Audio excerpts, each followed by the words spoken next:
Hello दोस्तों, welcome to horror vibes. आज मैं आपको एक इंडियन हॉरर स्टोरी बताने वाला हूँ जो कि मुझे पर्सनली सुनने में बहुत ही ज़्यादा अच्छी लगी। ये घटना है महाराष्ट्र की। लेकिन उससे पहले मैं ये बता दूं कि अगर आप चैनल पर नए हैं और आपको हॉरर स्टोरीज और मिस्टीरियस स्टोरीज सुनना पसंद है तो आप हॉरर वाइब्स को सब्सक्राइब कर सकते हैं। और अगर आपके साथ भी कोई अजीब सी घटना घटी हो तो वो सारी घटनाएं आप मुझे मेरे इंस्टाग्राम पर भेज सकते हैं। मैं अपने इंस्टाग्राम का लिंक वीडियो के डिस्क्रिप्शन में दे दूंगा। साथ ही वीडियो पसंद आया तो चैनल को सब्सक्राइब करना मत भूलिएगा। वीडियो को लाइक ज़रूर करिएगा। मुझे कमेंट करके ये भी बताइएगा कि आपको वीडियो कैसी लगी और मैं अगली वीडियो किस टॉपिक पर बनाऊं। तो ज़्यादा टाइम न लेते हुए वीडियो को करते हैं शुरू और खो जाते हैं अंधेरों में।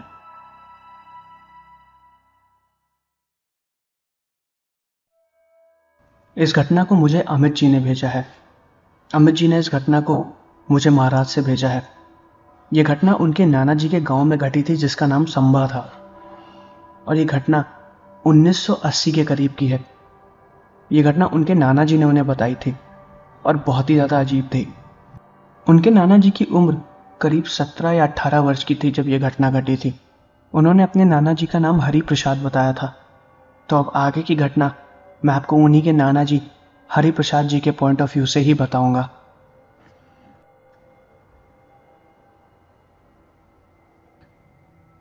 मेरा नाम हरि है। यह घटना मेरे गांव में ही घटी थी। उस वक्त बारिश का सीजन था। जेठ बैसाख में भी बहुत ज़्यादा बारिश होती थी और उस वक्त तो इतनी बारिश होती थी कि कई कई दिनों तक हम अपने घर में ही फंसे रहते थे। ढंग से कोई काम नहीं हो पाता था। कहीं जाना हो तो घंटों तक इंतज़ार करना पड़ता था कि बादल साफ हो तो हम अपने काम के लिए निकलें। खेतों में काम करने में भी काफ़ी ज़्यादा दिक्कत होती थी। हमारा गांव काफ़ी ज़्यादा छोटा था। देखा जाए तो उसमें करीबन 20 से 25 परिवारों का ही गांव था। हालांकि छोटा होने की वजह से सब एक दूसरे को बहुत ही अच्छे से जानते थे और अच्छे से बात भी करते थे। अगर पूरे गांव में किसी के यहाँ कोई भी खुशी का महोत्सव हुआ तो पूरा गांव उसमें सम्मिलित होता था। और अगर किसी के यहाँ कोई भी गम हुआ तो सब लोग एक दूसरे का दुख बांटने के लिए एक साथ आ जाते थे। ऐसी एक बार हमारे गांव में बहुत ही अजीब घटना घटी जिस पर मैं अभी तक विश्वास भी नहीं कर पा रहा हूँ। घटना कुछ ऐसी थी कि हमारे गांव में एक पागल था जो कि बहुत अजीब सी हरकतें करता था। मेरी माँ कहती थी कि उसके सर पे बहुत बुरी चोट लग गई थी जब वो पेड़ से नीचे गिरा था। पैर फिसलने की वजह से उसका सर पेड़ की एक टहनी पर काफ़ी ज़्यादा ज़ोर से लड़ गया और वो काफ़ी ऊंचाई से आके ज़मीन पर गिर गया, जिसकी वजह से उसके सर से काफ़ी ज़्यादा खून बहने लगा था। और फिर जब डॉक्टर को दिखाया गया तो वो काफ़ी दिनों तक बीमार भी था। लेकिन फिर जब उसे होश आया तो वो अपना दिमागी संतुलन खो चुका था और पागलों वाली हरकतें करने लगा था। किसी को भी मार देता था। रास्ते में आते जाते पुरुषों के ऊपर पत्थर फेंक के मारता था। महिलाओं के हाथ से सामान छीन के भाग जाता था। कहते थे कि वो इसी गांव का ही रहने वाला था। उसके पागल हो जाने के बाद और उसकी इन अजीब हरकतों के बावजूद भी उसके परिवार वालों ने उसको काफ़ी डॉक्टरों को दिखाया, लेकिन ढंग से कोई भी इलाज नहीं हो पाया। जैसे तैसे उसको सब लोग घर पे रखते थे। लेकिन एक बार कुछ ऐसा हुआ कि सारी हदें पार हो गई। उसने गांव के एक बच्चे को कुएं में ढकेल दिया, जिसकी वजह से लोग उसे मारने के लिए दौड़े। क्योंकि जिस बच्चे को उसने कुएं में ढकेला था उसकी जान जाते जाते बची थी। इसी भागा दौड़ी में जब वो पूरे गांव से बच के भाग रहा था तो वो हमारे गांव के ही एक बैल से जाके लड़ गया और उस बैल ने उसके ऊपर अपना पैर रख दिया और उसकी मौत उसी वक्त हो गई थी। जब उसके घर वालों को ये बात पता चली तो वो भागते हुए वहां पर पहुंचे। तब तक उसकी बुरी तरीके से मौत हो चुकी थी। उसको डॉक्टर के पास भी ले जाया गया, लेकिन उसकी मौत तो उसी वक्त हो गई थी जब बैल ने उसके ऊपर पैर रखा था। गांव वालों को ये उम्मीद नहीं थी कि ऐसा कुछ हो जाएगा। उसकी हरकतें ऐसी रही थी कि उसके मरने का ज़्यादातर किसी को गम नहीं था। जब उसकी मौत हुई तब मैं वहीं गांव पर ही था। माँ ने मुझे बाहर नहीं जाने दिया था। बोला था तुम इन सब चक्करों में मत पड़ो। उन्होंने मुझे घर पे ही रहने दिया। बातें सिर्फ सुनने को ही मिली थी। और जब ये सब घटना घटी तो मैं अपनी छत पे खड़े होकर दूर लगी भीड़ को देख रहा था। बारिश की वजह से बादल एकदम आसमान को घेरे हुए थे। उस वक्त बारिश नहीं हो रही थी, लेकिन मौसम बहुत ठंडा था और सूरज तो बिल्कुल दिखाई नहीं दे रहा था। उसके मरे हुए शरीर को लोग अस्पताल से लेके घर आए घर पे आखिरी क्रिया की गई और फिर गांव के बाहर ही उसके शरीर को जलाने के लिए ले गए, जहां पर गांव के सारे शरीरों को मरने के बाद जलाया जाता था। मेरे पिताजी भी उन्हीं के साथ गए थे। मैंने माँ से बोला था कि मैं भी चला जाऊं, तो उन्होंने मुझे बाहर नहीं जाने दिया। जब उसकी शरीर को जलाने के लिए लोग ले गए थे तो बादल एकदम आसमान में चढ़े हुए थे, एकदम काले घने बादल। उसके परिवार में उसके बाप, माँ और एक बड़ा भाई था। उसके बाप ने ही उसकी चिता को आग दिया था। जब उसकी चिता को आग दी गई तो तुरंत बारिश होने लगी। आग को जलने में काफ़ी ज़्यादा दिक्कत हो रही थी। हवाएं काफ़ी ज़्यादा ज़ोर से चल रही थी। काफ़ी देर तक लोगों ने वहाँ पर उस लाश को जलाने की कोशिश की। कुछ देर के लिए बारिश रुकी, पर करीबन आधी लकड़ियाँ जल चुकी थीं। शाम हो चुकी थी। रीति रिवाज के साथ सब लोग उस जगह से जा चुके थे और अगले दिन लोग दोबारा उन अस्थियों को लेने जाने वाले थे। उसी दिन रात में काफ़ी ज़्यादा ज़ोरों से बारिश हुई। ऐसी बारिश जो शायद उस साल की सबसे ज़्यादा खतरनाक बारिश थी, जो कि मैंने पहली बार देखी थी। अगले दिन जब उस लड़के के घर वाले उसकी अस्थियों को लेने उसी घाट पर गए तो वो देख के हैरान हो गए थे। लकड़ियाँ पूरी जली नहीं थी, वो आधी ही जली थी और उस लड़के का शरीर वहाँ पर था ही नहीं। उनको किसी भी तरह की कोई भी अस्थियाँ नहीं मिली, बस आधी जली लकड़ियाँ। ये देख के उनके घर वाले एकदम हैरान हो गए। बात छुपती नहीं है, धीरे धीरे ये बात पूरे गांव को पता चल गई कि उसका मृत्यु शरीर जलती हुई लकड़ियों से गायब हो गया है। कुछ लोगों को तो इन सुनी सुनाई बातों पर विश्वास ही नहीं हो रहा था। आखिर किसी का शरीर ऐसे कैसे गायब हो सकता है? लेकिन कुछ लोग ये अनुमान लगा रहे थे कि शायद बारिश की वजह से लकड़ियां पूरी तरीके से जली ना हो और जंगली जानवर उसके शरीर को लेकर चले गए हो। हालांकि क्या सच था ये तो किसी को नहीं पता, लेकिन उसके बाद गांव में जो अजीब सी घटना घटी वो बहुत ही ज़्यादा भयानक थी। वो लड़का रात में खेतों के बगल में लोगों को चलता हुआ दिखाई दिया। उसका हाथ पैर आधा जला हुआ था, एक पैर पूरी तरीके से गायब था। कई बार तो लोगों ने उसे अपने सामने देखा। उसका आधा जला हुआ चेहरा देख के सब चिल्ला के भागने लगते थे। वो किसी को ज़्यादा नुकसान नहीं पहुंचाता था, लेकिन उसकी वही हरकतें होती थी कि आते जाते लोगों पर अचानक से रात के अंधेरे में पत्थर आके लगता था और काफ़ी ज़्यादा ज़ोर से। कई बार जब महिलाएं रात में गुजरती थी या शाम को अपने किसी निजी काम से बाहर जाती थी तो वो उन्हें धक्का दे देता था। छोटे बच्चों को अचानक से ये महसूस होता था कि किसी ने उन्हें थप्पड़ मारा हो। रात के अंधेरे में किसी को रोने की आवाज़ आती थी और चिल्लाने की भी, कि किसी के शरीर को बुरी तरीके से जलाया जा रहा हो। और वो आवाज़ उसी लड़के की थी जो अभी कुछ दिन पहले मरा था। गांव वालों के जानवर जो कि बाहर बंधे रहते थे, उनके शरीर पर अजीब सा निशान पाया जाता था कि किसी ने नाखून से उन्हें कुरेद दिया हो। और वो बैल जिससे वो लड़के की मौत हुई थी, करीबन 1 हफ्ते बाद उस बैल की भी मौत हो गई और वजह किसी को भी नहीं पता। ये अजीब सी घटनाएं हमारे गांव में होती रही। रात में लोगों का निकलना बंद हो गया। सब लोग 8 बजे के बाद ही दरवाजे को पूरी तरीके से बंद कर लेते थे और अंदर ही सोते थे। सबने अपने जानवरों को घर के अंदर बांधना चालू कर दिया। कई बार तो ऐसा महसूस होता था कि रात में सबके घर पे कोई दरवाज़ा खटखटा रहा है और खाने के लिए कुछ मांग रहा है। कई बार तो लोगों का सामना हुआ और वो लोगों को चिल्ला के डरा के भगा भी देता था। ज़्यादातर उसको उस जगह पर पाया गया था जिस पेड़ से वो नीचे गिरा था और उसे चोट लगी थी। उसका आतंक धीरे धीरे पूरे गांव में फैलता जा रहा था। कोई भी उससे बच नहीं पा रहा था। लोगों के बगल से वो गुजरते हुए जाता था और लोग अपना रास्ता बदल देते थे। वो नॉर्मली ऐसे लोगों को नजर आता था जैसे कि कोई इंसान टहल रहा हो, और वो सच में एक भूत था। वो पूरा महीना पूरे गांव के लिए एक मनुष्यत भरा महीना था। कोई अपने काम को ढंग से नहीं कर पाता था। सबको बस इसी चीज़ का डर रहता था कि कहीं वो किसी को मार न दे। जब उससे छुटकारा नहीं मिला तो सारे गांव वालों ने मिलकर सोचा कि इसका कुछ उपाय करना पड़ेगा। जहां पर हमारा गांव था उसे कुछ ही दूर जंगल में एक छोटा सा गांव और था। वो एक टोलों का गांव था जहां पर लोग भूत प्रेत पिशाचों को अपने कंट्रोल में करते थे। हमारे गांव के लोग उस गांव से ज़्यादा बात नहीं करते थे, लेकिन उनके आसपास के सारे गांव वाले जब भी कोई ऐसी दुविधा आती थी, जैसे किसी के ऊपर भूत प्रेत चढ़ जाना या कोई किसी अजीब काली शक्ति के वश में चला जाए, तो हम लोग उनसे मदद मांग लिया करते थे। बदले में वो लोग हमसे पैसे नहीं लेते थे, बस हमसे थोड़ा राशन लिया करते थे, जिसकी वजह से उनका गुजारा चलता था। उनके पास खुद की खेती नहीं थी। गांव के मुख्य लोग उनके पास उन्हीं के गांव में गए और उनसे बात की और उनको सारी चीज़ों के बारे में बताया। उनमें से एक बाबा जी थे जो वहाँ के काफ़ी प्रसिद्ध बाबा थे। उन्होंने कहा कि उसको तब तक नहीं मारा जा सकता जब तक उसके पूरे शरीर को जला ना दिया जाए, और बिना उसे काबू किए उसके शरीर को जलाना नामुमकिन है, और उसको काबू करने में किसी की भी मौत हो सकती है। इसका सिर्फ यही एक उपाय है कि उसको एक घेरे में लाया जाए और उस घेरे में उसको कब्जा करके वहाँ पर जला दिया जाए। जब ये सारी चीज़ें उन्होंने बताई तो ये काम सबके लिए नामुमकिन लगा। गांव के कुछ बहादुर लोग सामने आए। उन्होंने उन बाबा से बोला कि वो उसको कब्जे में करेंगे। फिर बाबा ने उनसे बोला कि कुछ दिनों बाद हम दोबारा गांव में आए। गांव के वही लोग जब कुछ दिनों बाद गांव में गए तो बाबा ने उनको एक लाल पोटली में अजीब सा धूल दिया।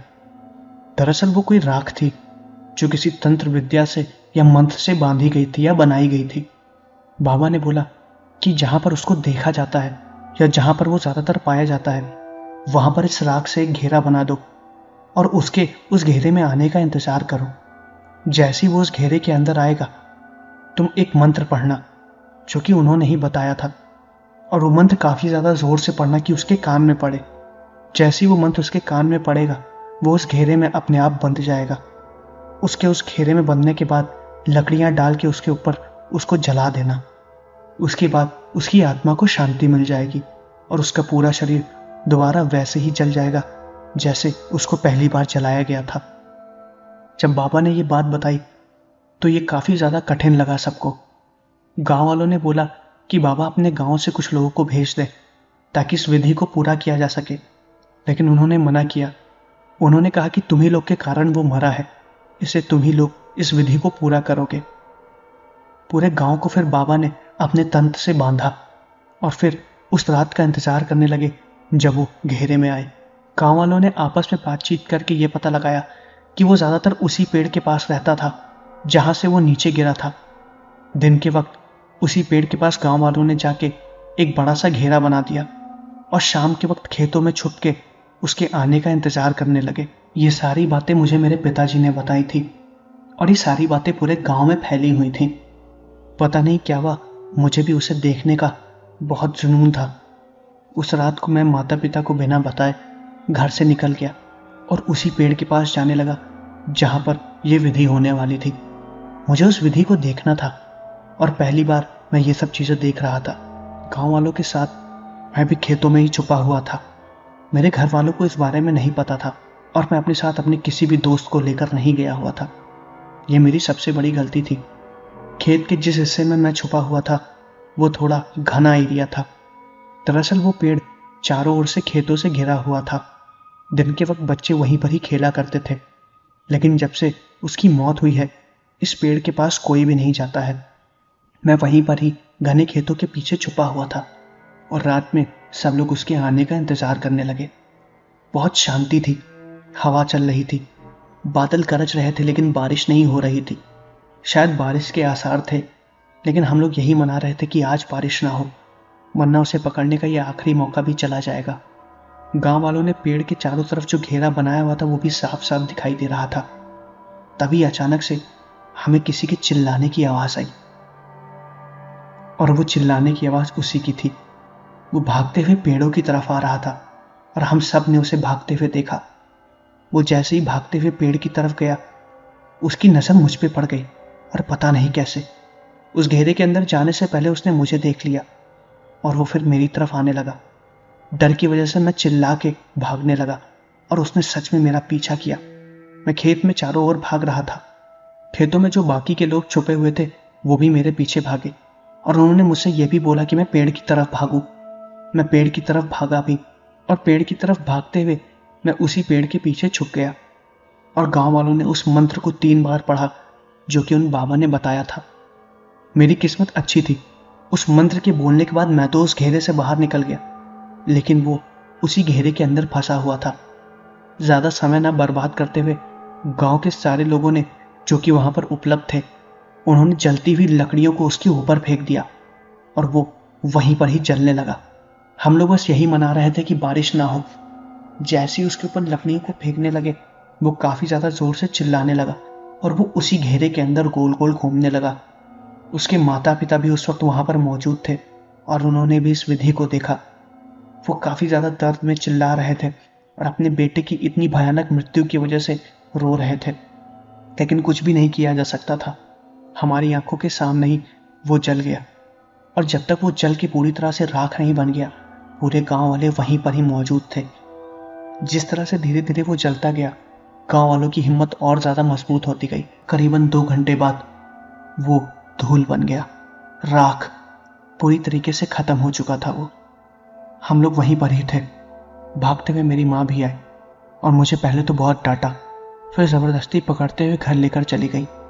घर पे जाके मुझे माँ और बाबूजी से बहुत ज़्यादा डांट पड़ी, लेकिन जब सुबह हुई तो पूरे गांव का माहौल कुछ अलग ही था। सब लोग एकदम शांत हो गए थे। हालांकि उसके मरने का दुख सबको था, लेकिन उस वक्त गांव में एक अजीब सी शांति हो गई थी, जैसे कि एक बड़े तूफान के बाद आती है। इस घटना को घटे हुए काफ़ी ज़्यादा साल हो गए, लेकिन आज भी मुझे इस घटना की एक एक बात याद है और ये घटना बहुत ही ज़्यादा अजीब थी।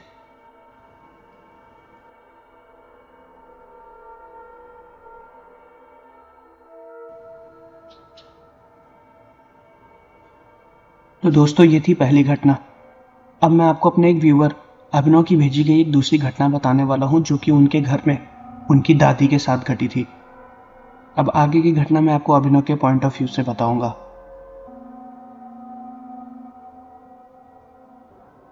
मेरा नाम अभिनव है।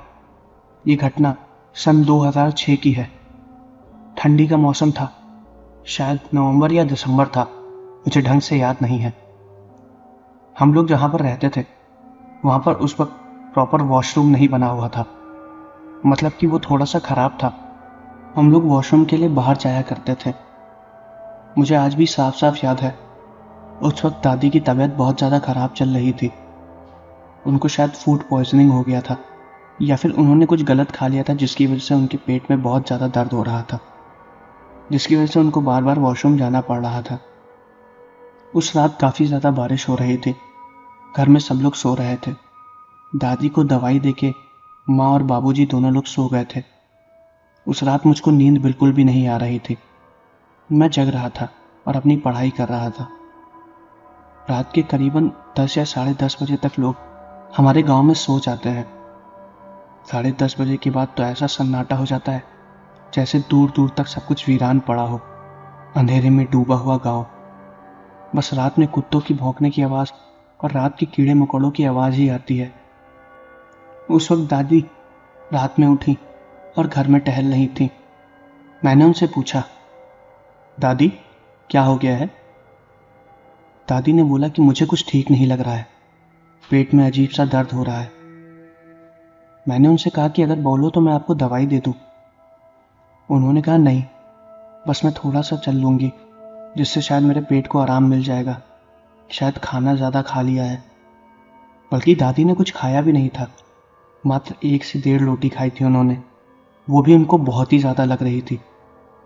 तो मैंने उनसे बोला कि चलिए मैं आपको बाहर थोड़ा टहला के आ जाता हूँ। उन्होंने कहा नहीं, तुम यहीं पर बैठो, मैं टहल कर आती हूँ, तुम अपनी पढ़ाई करो। हालांकि उस वक्त मेरा पढ़ाई में बिल्कुल भी मन नहीं लग रहा था।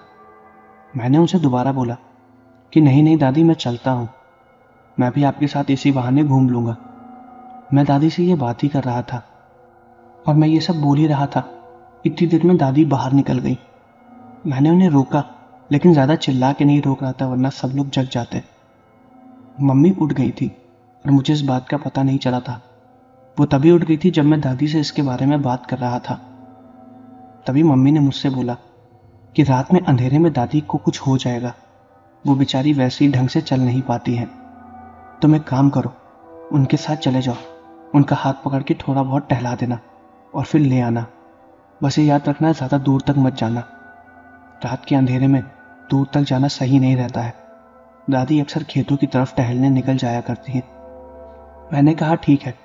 मैंने अपनी सारी कॉपी किताबों को दोबारा बैग में रखा और बैग को उठा के अलमारी के ऊपर वाले हिस्से में रख दिया। ये सब करने में मुझे करीबन 3 से 4 मिनट लग गए थे। जैसा कि माँ ने बताया, दादी अक्सर टहलने के लिए खेतों की तरफ निकल जाती हैं मैं जैसे ही घर के बाहर निकला, मुझे सिर्फ अंधेरा दिखाई दिया। दादी गायब हो गई थी। मुझे समझ में नहीं आया कि आखिर वो इतनी जल्दी कहाँ पर चली गई थी। वैसे 5 मिनट ही हुए थे। मैंने अंधेरे में दादी को आवाज़ दी कि दादी, तुम कहाँ हो? उनका कोई भी जवाब नहीं आया। मैं बार बार यही बुला रहा था। मुझे समझ में नहीं आ रहा था कि आखिर मैं अंधेरे में जाऊं किस तरफ, खेतों की तरफ या फिर बाग की तरफ। 2-3 बार जब मैंने आवाज़ दी और दादी का कोई भी जवाब नहीं आया, तभी माँ अंदर से निकल कर आई। उन्होंने मुझसे बोला कि अरे वो कहाँ ही जाएंगी, खेतों की तरफ ही गई होंगी, जाओ उनको लेकर आ जाओ, ज़्यादा दूर मत जाने देना। मैंने कहा ठीक है। मैं जैसे ही निकलने लगा, माँ ने मेरे को हाथ में टॉर्च दे दिया और बोला लो टॉर्च लेकर जाओ, और साथ में एक डंडा भी।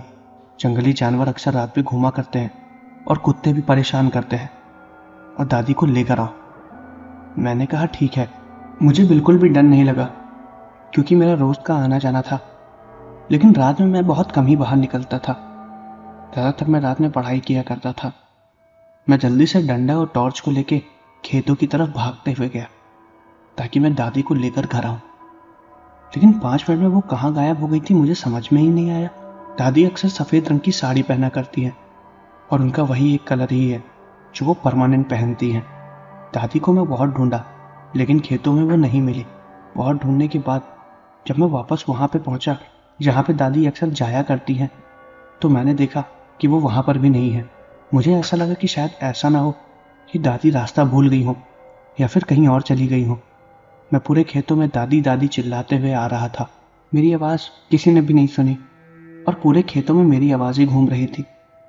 मैं अपने डंडे को पटकते हुए घर की तरफ वापस जा रहा था, लेकिन तभी अचानक से मुझे खेतों के अंदर से किसी चीज़ की आवाज़ आई। वो हमारे ही खेत थे। वो आवाज़ किसी के चलने की थी और कुछ ऐसी आवाज़ थी जैसे फसलों को कोई बर्बाद कर रहा हो। अक्सर रात में जंगली जानवर भी फसलों को बर्बाद करने के लिए चले आते हैं। मैंने अपने डंडे को दोबारा ज़मीन पर पटका और उसको वहाँ से भागने के लिए बोला, जैसे किसी जानवर को धुतकारते हैं वैसे ही। मेरे इतना बोलने के बाद भी वो नहीं भागा और लगातार वही आवाज़ आ रही थी। मैं फिर खेत के अंदर गया। अंदर जाने में काफ़ी ज़्यादा तकलीफ हो रही थी क्योंकि फसल काफ़ी ज़्यादा घनी थी। खेतों को चीरते हुए जब मैं उस जगह पर पहुंचा जहां पर वो आवाज़ आ रही थी, तो मैं देख के हैरान हो गया। एक औरत वहीं पर थी। उसने अपने शरीर पर एक भी कपड़े नहीं पहने हुए थे और वो खेत के उसी हिस्से को खोद रही थी। मैंने उससे पूछा तुम कौन हो? वो तुरंत मेरी तरफ देखी और मेरी तरफ देख के चिल्लाने लगी। जब मैंने उसे पहली बार देखा तो मैं भी चिल्लाने लगा। उसकी आंखें पूरी सफ़ेद थी, जैसे सफ़ेद कंचे होते हैं, चमक रहे थे। बाल लंबे थे, पतली थी, शरीर की हड्डियां दिख रही थी, नाखून थोड़े से बड़े थे। मैं उसको देखते ही तुरंत खेतों के बाहर भागते हुए आया और आके खड़ा हो गया, और वो भी मेरे पीछे पीछे आ रही थी क्योंकि मुझे पत्तियां हिलती हुई साफ दिखाई दे रही थी। मैं टॉर्च लेके अंदर की तरफ ही देख रहा था। वो जैसे ही बाहर आई, मैंने टॉर्च की रोशनी उसके मुंह पर मारी। मैंने देखा कि उसके दांत बहुत ज़्यादा गंदे थे। टॉर्च की रोशनी में उसकी आंखें और ज़्यादा चमक रही थी और वो मेरी तरफ ही भागते हुए आ रही थी। डर के मारे मैंने अपने हाथ में पकड़ा हुआ डंडा उसी की तरफ फेंक कर मारा और टॉर्च भी, और गांव की तरफ वापस अपने घर की तरफ जाने लगा। मैं चिल्लाते हुए भाग रहा था। मैं इतनी जोर से चिल्लाया कि मेरे चिल्लाने की आवाज़ पूरे गांव में गूंज रही थी। भागते हुए घर पहुंचा और घर के आसपास के लोग, माँ बाबूजी बाहर निकल आए। तब मैंने देखा कि दादी भी माँ बाबूजी के साथ बाहर निकल कर आई। वो घर ही पर थी। जब मैंने उनसे पूछा कि दादी तुम कहाँ थी, मैं तुम्हें ढूंढने के लिए गया था, तो उन्होंने बताया कि मैं कहीं गई नहीं थी, मैं बस बगीचे की तरफ टहलने के लिए निकल गई थी। आज खेतों की तरफ जाने का मन नहीं हुआ। माँ ने मुझसे पूछा कि तुम चिल्ला क्यों रहे हो। मैंने उन्हें बताया कि मैंने खेत में एक चुड़ैल को देखा है, वो मुझे मारने आ रही थी। मैं किसी तरह अपनी जान बचाकर भागा हूँ। मैंने अपना डंडा और टॉर्च वहीं पर ही फेंक दिया है। जब मैंने ये बात बताई तो बाबूजी हंसने लगे और वो मेरे साथ दोबारा उसी जगह गए। उन्होंने कहा चलो देखते हैं कौन चुड़ैल तुमको डरा रही है। बाबूजी और मैं और हमारे साथ एक भैया भी थे जो कि घर के बगल में ही रहते थे। हम तीनों लोग वहां पर गए। टॉर्च वहीं खेत के पास जली हुई थी और पड़ी हुई थी। बगल में डंडा भी पड़ा हुआ था, लेकिन वो कहीं भी नजर नहीं आई। मैंने उन्हें यह भी बताया कि खेत के अंदर वाले हिस्से पे वो खुदाई कर रही थी। जब मैं, बाबूजी और भैया खेत के उसी हिस्से में गए जहां पर वो मुझे दिखाई दी थी, तो उन्होंने देखा कि वहां पर कोई गड्ढा खोद रहा था और वो हाथ से खोदा हुआ गड्ढा था, काफी छोटा सा था। और वहां पर वो गड्ढा क्यों खोद रही थी इसके बारे में कुछ नहीं पता। पहले हमें लगा कि शायद वहां पर किसी ने कुछ गाड़ा हो, काली शक्तियों का, या फिर किसी ने कोई काला जादू किया हो। अगले दिन बाबूजी वहां पर 2-3 बार खुदाई भी किए, लेकिन उन्हें कुछ भी नहीं मिला। हालांकि मेरी बताई गई ये बात पे बाबूजी ने विश्वास किया, लेकिन उस घटना के बाद से मैं कभी भी रात में खेतों की तरफ नहीं निकला।